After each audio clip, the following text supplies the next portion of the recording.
In the quiet folds of the deep forest, where moonlight barely touches the ground, there is a garden no map dares to mark. They say it belongs to Baba Yaga, the ancient witch whose home walks on chicken legs and whose temper shifts with the wind. This is not a garden of roses and lilies, but one of strange silver trees, whispering flowers, and gates that open only when they choose. Tonight, we walk a path few have ever taken, a path through the secret garden of Baba Yaga. You will hear the wind move through leaves that have never known the sun, and feel the pull of a place where every root and stone holds a story. So, let us step quietly together. The garden is waiting. This story is followed by ambient noise that is perfect for relaxing or sleeping. Don't forget to like and subscribe for more content and comment what you want to hear next. Without further ado, let's jump right in. Anya left the village at blue hour when the sky still held the last sip of night. Her satchel pressed against her hip, bread, flask, a ribbon, and a wooden charm carved like a fern. For luck, her grandmother had said, tying it with stiff fingers. The birchwood track dissolved into moss, then into nothing at all, only a hush of leaves traveling ahead like a guide. "Show me the way," Anya whispered, and the hush answered with a ripple that nudged her left. The forest smelled of damp bark and fennel. She walked until the trees thinned into a ring of standing stones, each sunk in earth like old teeth. On the furthest stone, etched letters glowed pale. The longer she looked, the more the words rearranged. "Turn back, little root." She exhaled, steady and small. "I won't." A wind rolled in, slow, deliberate, lifting the hem of her cloak, bringing with it a drift of something metallic and floral, like rain braided with honeysuckle. Beyond the stones, fog pooled low, and within it a darker seam, a door-shaped absence.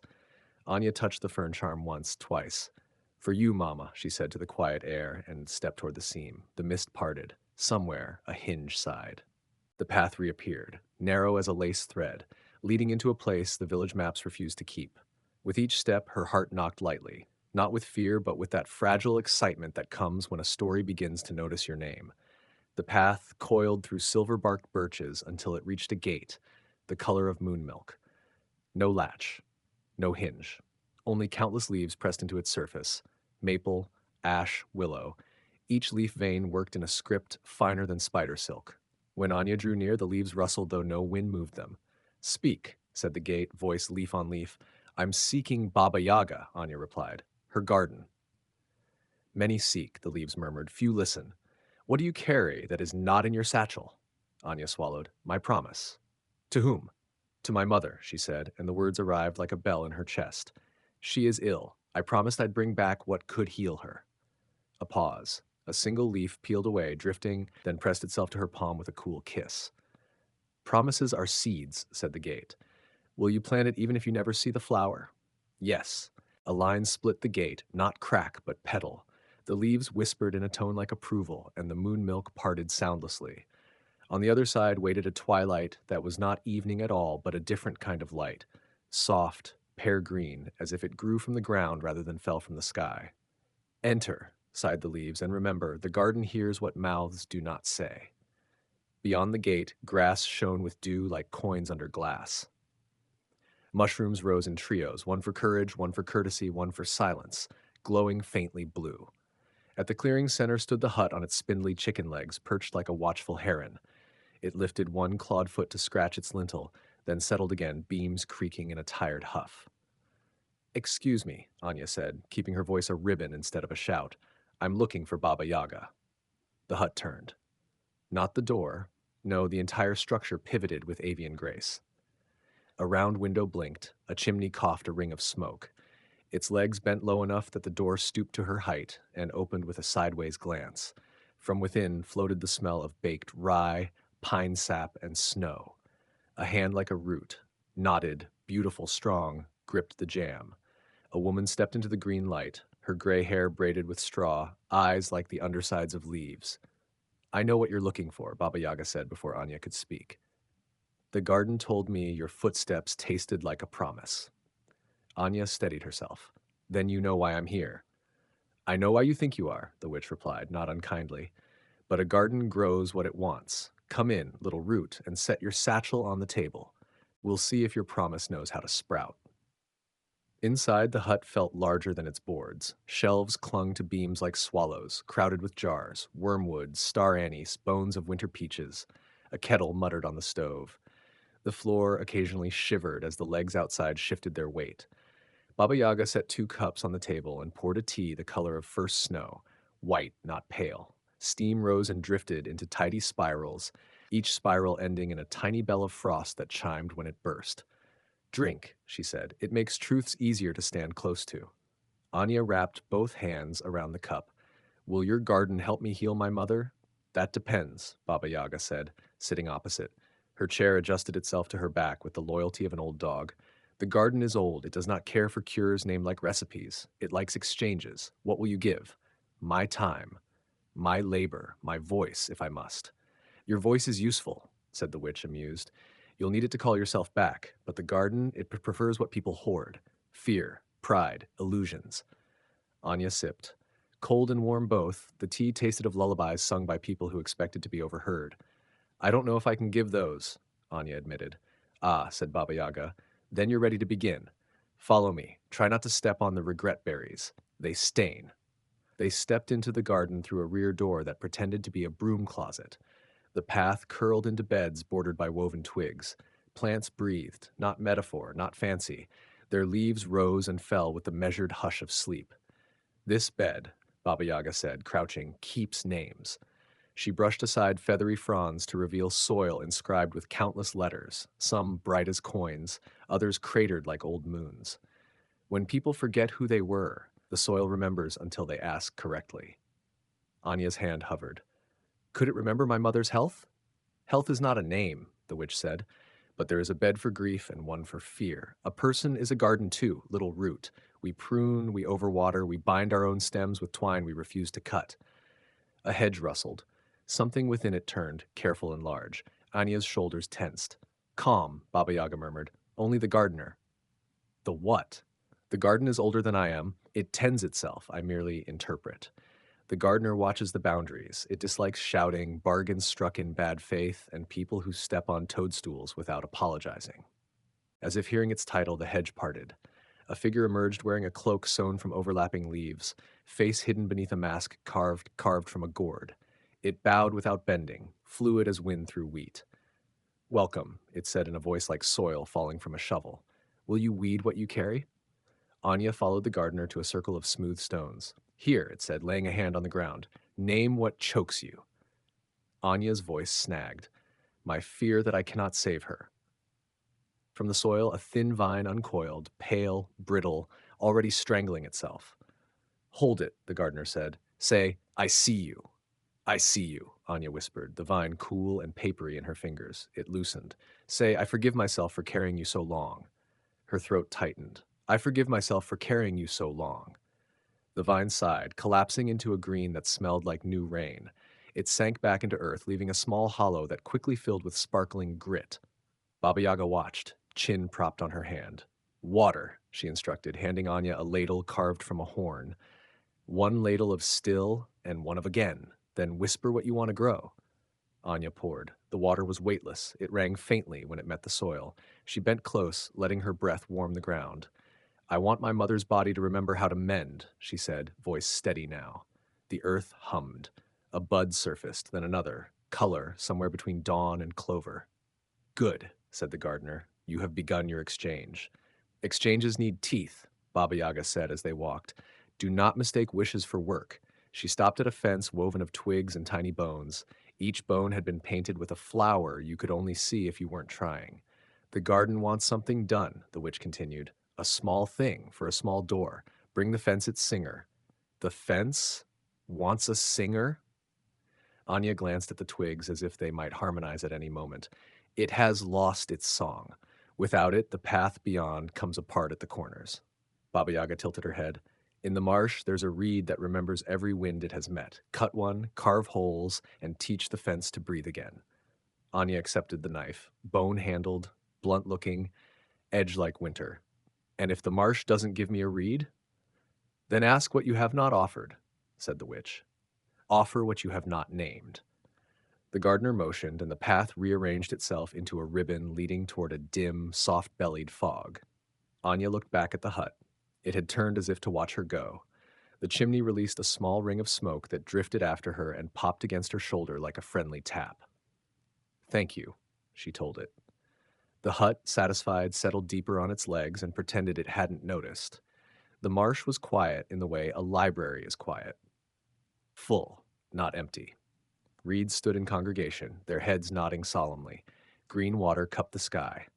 When Anya stepped onto a hummock, the ground accepted her weight like a remembered guest. I need a reed that remembers the wind, she said. A breeze threaded the stems, and the marsh answered with 1,000 small shivers. One reed tilted toward her, brown as old tea. May I? It did not bend. It did not refuse. The silence asked for something first. Anya set down the knife.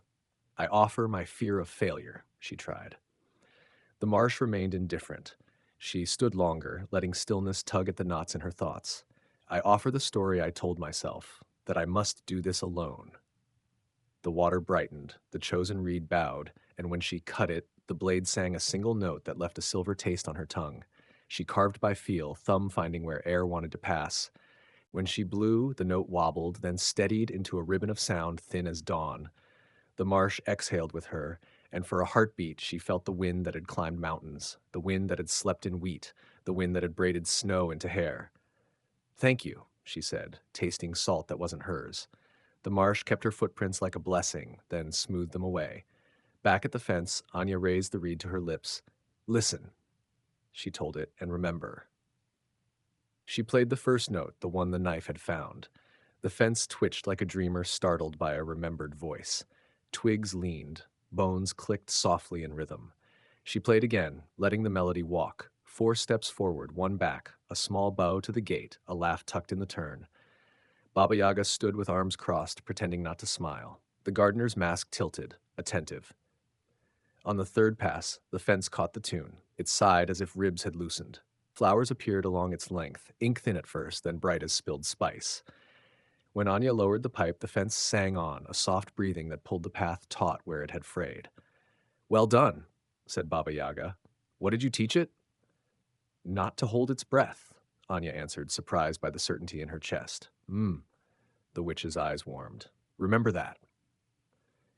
The fence opened at a knot with the neatness of lace untying itself. Beyond lay a corridor of pear green light broken by shadows that moved like friendly cats. Your way is prepared, said the gardener. 2 more exchanges remain. Then you may ask the garden for what you need. They entered a hollow where sound arrived gentled and slow. At its center, a bed lay stitched from willow branches and dusk. On its surface glimmered droplets like dew. But when Anya leaned closer, she saw each held a face, brief, tender, someone laughing, someone weeping, a child exhaling sleep. The bed of borrowed sorrows, Baba Yaga said softly. People load themselves with grief that isn't theirs. The garden keeps it for a while so the world can breathe. Anya felt a pull at the sternum, a thread tugging from where worry had nested for months. Do I leave something here? If you have carried sorrows for others without their asking, said the witch, you may set one down. In return, take a cup of borrowed strength. Anya opened her fist and found a damp, invisible weight she hadn't realized she clenched. For my mother, she began, then stopped. No, this one is for the girl I was, who believed she had to be the roof and the walls both. The weight slid into a dewdrop. It brightened and settled among the rest. The bed exhaled, the whole hollow exhaled, and Anya's knees went warm with relief. A small cup appeared on the rim, carved from bark and lined with frost. She drank. It tasted like finishing something hard and being seen. Baba Yaga nodded once, pleased. Good. One more exchange, little root. Then we'll speak of remedies that grow by names. They followed a narrow path of crushed lavender until the air turned warm, humming faintly. In the center of a clearing stood a tree whose bark shimmered like scales, silver fading to moss green. Its branches bore no leaves, only glass-like orbs, each holding a small scene inside. A child's laugh, a candlelit supper, a quiet moment by a fire. The memory tree, Baba Yaga explained. It takes a memory and grows you a new one in exchange, but it chooses what you get. Sometimes the gift feels strange at first. Anya approached, her reflection warped in the surface of an orb showing her and her mother planting bulbs in spring. She ached at the sight, her mother's smile before the sickness, the smell of dirt and thaw. What happens if I give it this one? Anya asked. You'll keep the knowledge, said Baba Yaga, but not the weight, and something else will root in its place. Anya rested her hand against the orb. The memory dissolved from her mind with a sigh, like air leaving a flute. In its place bloomed a different scene, herself, years older, standing in a place she didn't know, watching a sunrise spill over a market she had yet to visit. It's not mine, she murmured. Not yet, the witch replied, but it will be. The gardener guided her next to a lane that twisted like a melody hummed by someone who couldn't quite recall the ending. The path was paved with small, flat stones carved with musical notes. Some were sharp and clear, others smudged into silence. These, the gardener said, are unfinished songs, promises to oneself that never found their last verse. Anya bent to read one. I will learn to swim. Another, I will tell her I love her. The air above each stone quivered with the ghost of its music. If I add mine, will it stay unfinished? Anya asked. That depends on whether you finish it after you leave, the gardener replied. Anya pressed her palm to the stone path. I will forgive my father, she said softly. The notes under her hand rang, faint but steady. The last few measures remained blank. She knew she would have to fill them herself. Baba Yaga's eyes narrowed, not in judgment, but in something like respect. That will be a hard song, she said, but the garden favors those who keep singing. They emerged into a small square tucked between walls of ivy. Lanterns swayed overhead, though no wind touched them. Stalls lined the edges, each tended by figures with shadow faces and careful hands. On their tables lay objects no coin could buy. A child's shoe worn only once, a letter written but never sent, a tear caught in crystal, a laugh folded into a silk scarf. This is where the garden keeps what people lose without knowing, Baba Yaga said. Anya wandered between stalls until her eyes snagged on a silver thimble. She knew it instantly. It belonged to her grandmother, lost years ago when mending her mother's cloak. She touched it, and warmth traveled up her arm. May I take it? She asked. Not without leaving something, the vendor replied, voice a soft rustle. Anya set down the wooden fern charm her grandmother had carved. The vendor bowed. Loss for loss. Now the thread is even. She slipped the thimble into her satchel. It felt like carrying a small circle of home. The next path ended at a pool so still it looked like polished stone. No fish, no ripple. The surface reflected only the sky, not the trees, not the onlookers. This pool listens to thoughts, Baba Yaga said, but it only answers in reflection if you speak without sound. Anya knelt. She thought of her mother, pale in the lamplight, and asked silently, Will she live? The water did not show her mother's face. Instead, it rippled into the image of Anya's own hands, strong, calloused, planting something. The reflection smiled faintly as if to say, You are part of the answer. When she looked up, Baba Yaga was already turning away. Come, the garden has almost made up its mind about you. The hut returned to them that evening, striding from the trees with a cluck of its legs. Inside, the table was laid with dishes Anya had never seen but somehow remembered. Black bread with honey-dark crust, berries that tasted like a childhood summer, soup as clear as dew and warm as sunlight through curtains. These are flavors your blood recalls, even if your tongue does not, Baba Yaga said. Eat. Tomorrow we'll ask more of you. Anya ate until her hands stilled over the last spoonful. Will the garden truly give me something to help her? Baba Yaga set down her cup. It will give you what you've earned. Whether that is what you want is another matter. Anya slept in a hammock woven from vines that shifted to cradle her. The garden's night was unlike any she'd known. No stars, only drifting lights the size of raindrops, pulsing in time with her heartbeat. Somewhere in the dark, something large walked slowly, deliberately, but with no malice in its tread. She dreamed of her mother, combing her hair, each stroke pulling threads of shadow free. When she woke, her hair smelled faintly of lilac, though no such flower grew nearby. The gardener waited at the door. It's time. They led her to a sunken glade where 3 roots rose from the earth, thick as tree trunks. Each was a different color, white, black, and gold. These, Baba Yaga said, are the roots of choice. You may take one to weave into your remedy, but choose wrong, and the garden may ask for something dear. The white root pulsed with calm. The black hummed like distant thunder. The gold flickered with warmth that pricked her skin. Anya closed her eyes and placed her hands over each in turn. The gold felt like her mother's laughter. She took it. The ground sighed, and the gold root curled willingly into her grasp. Back at the hut, Baba Yaga ground the root with petals from the bud Anya had coaxed earlier. She added a drop from the frost-lined cup and stirred with the reed flute. "This will work," the witch said, "but you will owe the garden one act of tending every year." "What kind of act?" Anya asked. "One only the garden will name when the time comes. Will you accept?" Anya nodded. "Yes." The gardener inclined its head. "Then the garden accepts you in return." Baba Yaga poured the mixture into a small clay jar and sealed it with wax. "This will not simply heal," she said. "It will remind the body how to be whole. If she drinks it at dawn for 3 days, the memory will hold." Anya took the jar, the weight of it far more than clay and liquid. "Thank you," she whispered. The witch waved her away, though her eyes softened. "Go, little root. The garden will see you out." The path home was not the one she'd taken in. It shifted under her feet, carrying her gently but surely toward the world she'd left. The standing stones waited at the edge, their glow dim in morning light. As she stepped through, the air behind her folded closed like a page turned. In her satchel, the thimble rested beside the sealed jar. Her fingers found both, and for the first time since leaving home, she felt not only the weight of her promise, but its shape. She started walking, the taste of the garden's green light still in her lungs. Anya reached the village at the hour when bread ovens breathe out their first sighs. Windows glowed like cupped hands. She hurried past the well, past the hawthorn hedge where she used to trade secrets for berries, and slipped into her mother's cottage. "Mama?" Her mother lay propped on pillows, skin the shade of paper kept too long by a window. The old woman blinked, smiled wanly. "Little root." Anya set the clay jar on the table. Her hands trembled as she unsealed the wax. Steam rose, faintly gold.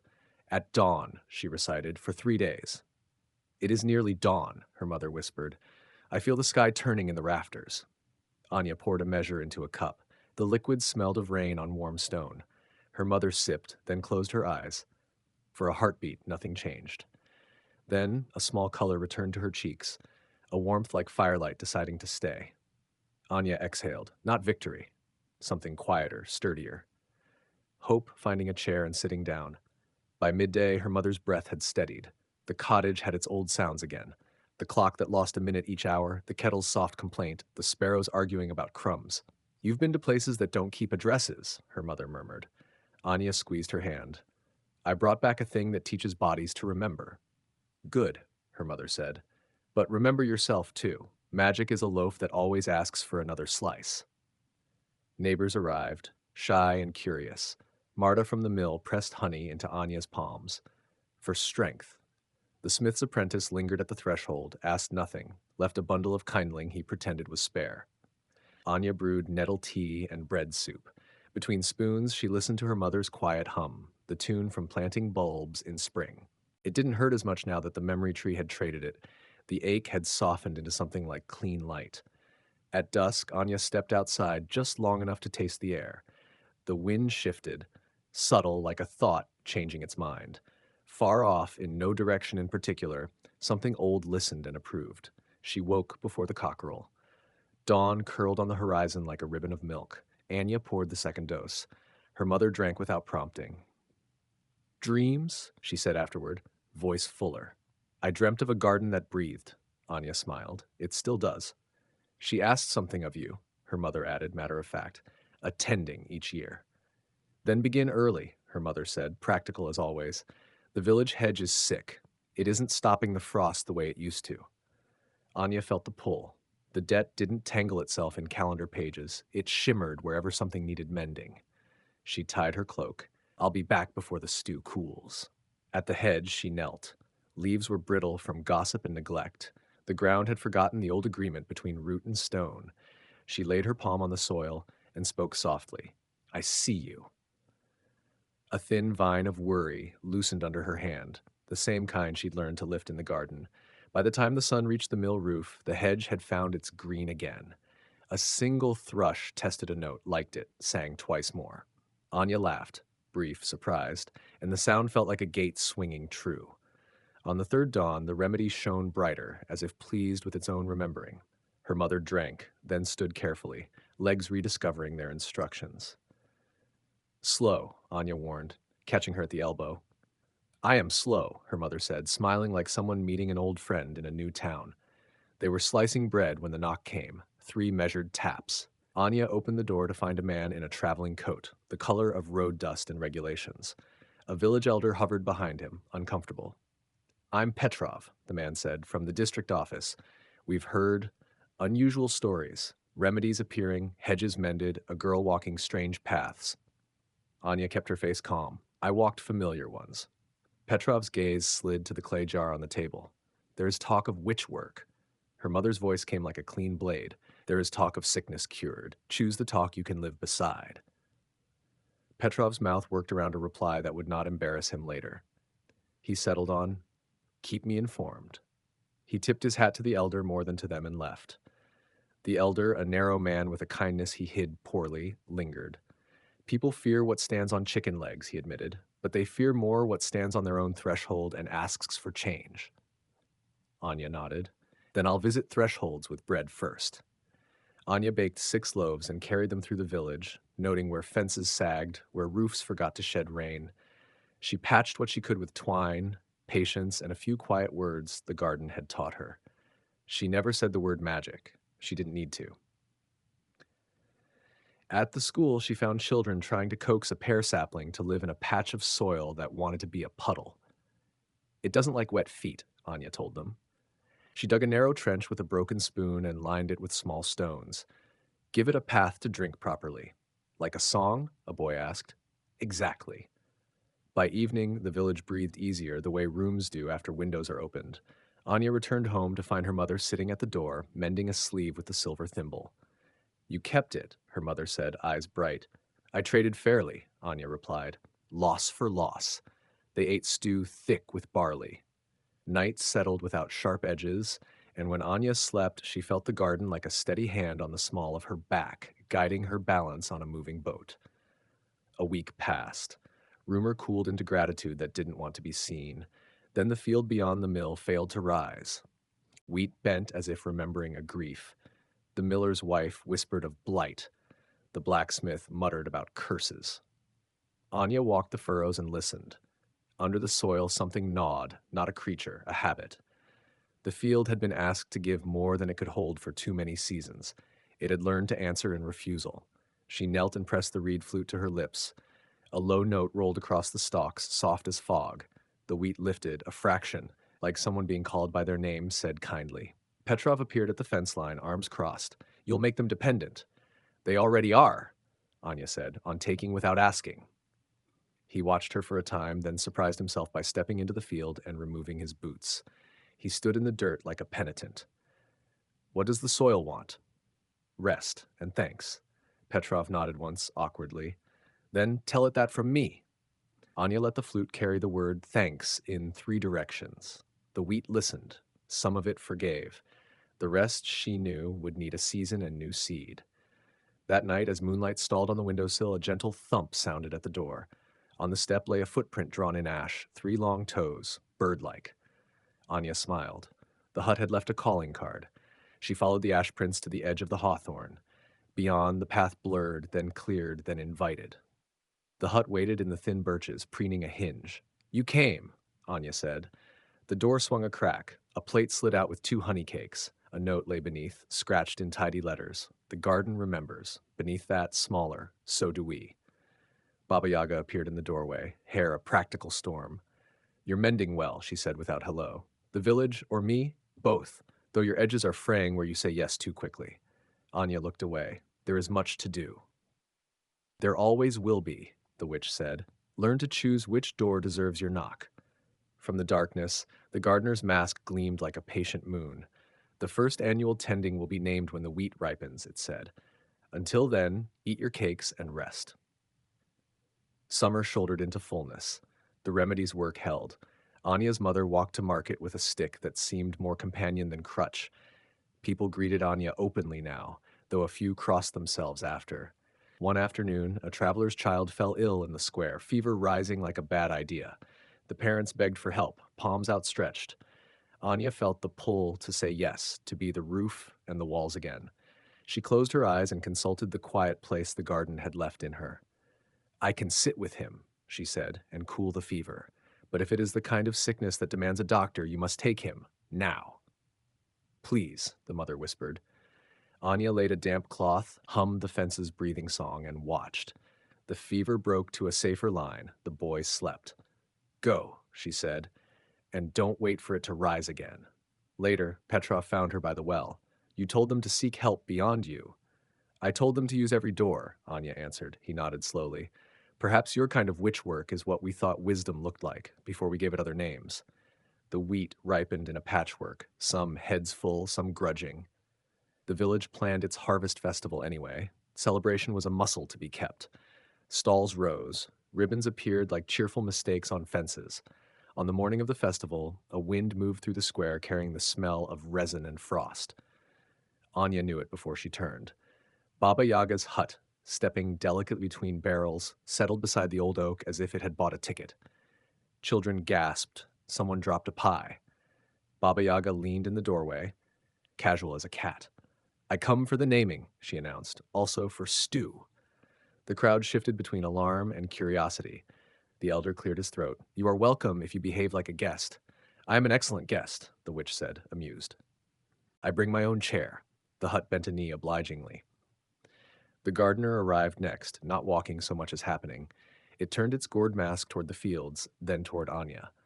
Annual tending, teach them to thank the ground out loud before they cut it. A murmur swept the crowd. Petrov, of all people, said first, Thank you, ground. Anya lifted the reed. She played the low note that carried gratitude without glitter. One by one, voices followed. Awkward, sincere, reluctant tests relieved, and the field took it in like water. By dusk, the square glowed. Lanterns bobbed. Stew steam wrote temporary poems in the air. The hut dozed with its door half open, amused noises drifting from within as if it listened to gossip. Baba Yaga ate 3 bowls of stew and pronounced it competent, which everyone understood as high praise. Anya danced once with the miller's wife, once with a child who had decided that a spinning partnership required no invitation, and once, unexpectedly, with Petrov, who turned out to step carefully and smile lopsided when he forgot to be official. When the music paused, the gardener stood at the edge of the square, a boundary that could not help being kind. You have paid your first tending, it said to Anya. Remember, thanks is not a word only for harvests. Baba Yaga leaned close. And remember your own edges. The world will ask for them as if they cost nothing. Anya looked at her mother, laughing with Marta over a crooked pie. She looked at the field, no longer bowed. She looked at the hut, whose windows winked like old jokes. I will come when the garden calls, she said, but I will not forget the door that is mine to close. The witch's smile showed small, sharp teeth and pride. Good. The garden likes mortals who can say no. Night pressed in, not heavy, just present. Anya breathed. Somewhere beyond the hawthorn, paths rearranged themselves, leaving a clear place she could step into whenever the year turned. The first frost came in silence, frosting the eaves and settling like sifted sugar over the hedgerows. Anya woke to the muffled hush that only comes when the ground has agreed to sleep. Her mother stirred by the hearth, already setting the kettle to boil. But along with the frost came a single knock, low, deliberate, on the cottage door. No one stood there when she opened it. Only a sprig of holly lay on the step, tied with twine. Tucked inside the leaves was a note in neat, narrow script. The river has stopped listening. Anya knew it was the garden's hand, though no signature marked it. The frost smell deepened in her lungs, the same scent the gardener carried. By midday, she stood at the riverbank, breath clouding, watching the water move without sound. Even the reeds stood stiff. She crouched and whispered, What happened to your song? The river answered with nothing, not even a ripple. She would have to remind it, she realized, not by force, but by making it want to speak again. Anya walked the frozen edge until she found a bend where the water darkened like a kept secret. She placed the reed flute to her lips and played the same tune she'd taught the fence, slow, patient. But the river didn't move. She stopped and thought of the memory tree, of giving up something precious so another could grow. Kneeling, she drew from her pocket the silver thimble her grandmother had once lost, and that she had traded to reclaim. Loss for loss, she said aloud, and set the thimble on the ice. This is my thanks for the water that carried me as a child, for the fish I caught, for the summers it cooled my feet. The ice trembled, then cracked in a single, clean line. Water rose through the seam with a sound like the first sigh of spring. A low hum followed, not a melody yet, but enough to promise one. 2 days later, 3 strangers came through the village, faces tight, voices brisk. They said they were traders, but they carried no goods. Instead, they asked questions. Who healed the hedge? Who coaxed the wheat to grow? Who had ties to the old witch in the birchwood? Petrov found Anya after they left. They're not traders, he said quietly. They're collectors. They take what they think shouldn't belong to the living. What do they take? Anya asked. Stories, talents, names. The thought of the garden's paths collapsing because someone took its name from people's mouths made her jaw set. Then we'll make sure they leave empty-handed. The next morning, Anya set up a small table in the square, just bread, tea, and dried herbs. But when villagers came, she didn't talk about magic. She talked about how Marta from the mill tended the hedge, how Petrov had thanked the field aloud, how the elders' hands had helped rethatch a roof. Each tale planted a root in the listeners. By noon, the square hummed with quiet pride that had nothing to do with the garden, though it had grown from it. If the strangers returned, they'd find no single person to take from, only a tangle of stories too rooted to pull. Winter deepened. One night, while Anya walked home from the mill, the snow under her feet changed its voice. Less crunch, more whisper. She stopped. The air carried the resin and frost scent again. You've done well, said a voice without a mouth. It came from the ground itself. But there is something sleeping under the old oak by the square. It will not wake on its own, and spring will need it. Anya understood. The garden's tending didn't wait for thaw. It sowed in cold so warmth had somewhere to land. By lantern light, she knelt beside the oak. The earth was stiff with frost, but her hands found a pulse deep down, slow as the turning of seasons. She pressed her palms there and whispered the thanks she'd taught the villagers to give the fields. At first, nothing. Then a faint rise in the soil, like breath returning. She sang not the fence's tune, not the river's, something older, without words. The ground drank it in. The pulse quickened, then settled into a steady beat. When she opened her eyes, frost crystals ringed the oak's base like a crown. Spring would find it ready. The collectors came back in late winter, this time with a wagon. They asked fewer questions, but their eyes searched every face. One of them lingered on Anya too long. Petrov stepped between them. Nothing here for you, he said flatly. They smiled thinly. Everything here is for us, eventually. That night, Anya dreamt of the gardener standing at the village edge, mask tilted, saying, "Roots hold. Roots hide." She woke knowing she had to weave the garden's presence into the village so tightly that no one could steal it without dismantling the people themselves. She began planning a midwinter feast. Nothing official, just neighbors bringing what they could. No one announced it. Word spread like the scent of baking bread. They shared stories of the year, the hedge, the wheat, the river, the oak. Each one was claimed as a communal act, no single name attached. When the collectors passed through again, they found nothing they could point to. Only laughter, only hands passing bread, only a community bound by something invisible and unprofitable. They left before night fell. The next morning, a basket sat at Anya's door. Apples red as embers, a jar of honey the color of late afternoon, and a folded note in Baba Yaga's spiky hand. You plant well. The second tending will name itself soon. Beneath the words, a smaller scrawl, do not lose yourself in being useful. She smiled despite the sting of truth. The garden's praise was never without its warnings. That night, the frost smell returned, and with it, a thread of green light pooling in her cottage doorway. Anya stepped through without hesitation. The birchwood welcomed her, paths unfolding like a deck of cards fanned by invisible hands. The hut stood waiting, chimney curling smoke in the shape of a question mark. Baba Yaga leaned on the railing. Spring is impatient this year, she said, and so is the garden. Are you ready to work? Anya stepped forward, boots crunching on frost that sang faintly underfoot. Always. The door swung wide. Inside the hut, the air smelled of thawing earth and rain trapped in roots. Baba Yaga poured tea that steamed with the scent of nettles and lemon balm. The second tending, she said, is not a single act. It is a season-long task. Anya sipped, the heat settling low in her chest. What's gone wrong? The orchard on the hill has forgotten how to flower, the witch replied. It wakes each spring, but its dreams are winters, bare branches, and frostbite. Anya thought of the villagers who counted on that orchard for cider and shade. How do I remind it? Baba Yaga's mouth curved, not unkind. You'll have to teach it to dream again. The hilltop orchard was a skeleton of itself. Rows of apple trees stood still, buds closed tight against the warming sun. Anya walked between them, fingers brushing the bark. She felt the stubborn pulse, alive but unwilling. This isn't just cold, she murmured. This is fear. She took out the reed flute and played the fence's breathing song, then the low note of gratitude from the wheat fields. Neither stirred the branches. The trees needed something else, something that wasn't just given, but shared. Anya returned to the village and began gathering. She asked children to bring the first flowers they saw, no matter how small. She asked the smith for a strip of bright copper, the miller's wife for cloth dyed in summer colors, the elder for the stories he told in long winters. What are you making? Petrov asked. A reason for the orchard to remember joy, she said simply. Back at the hill, she tied the copper to sway in the breeze, catching sunlight.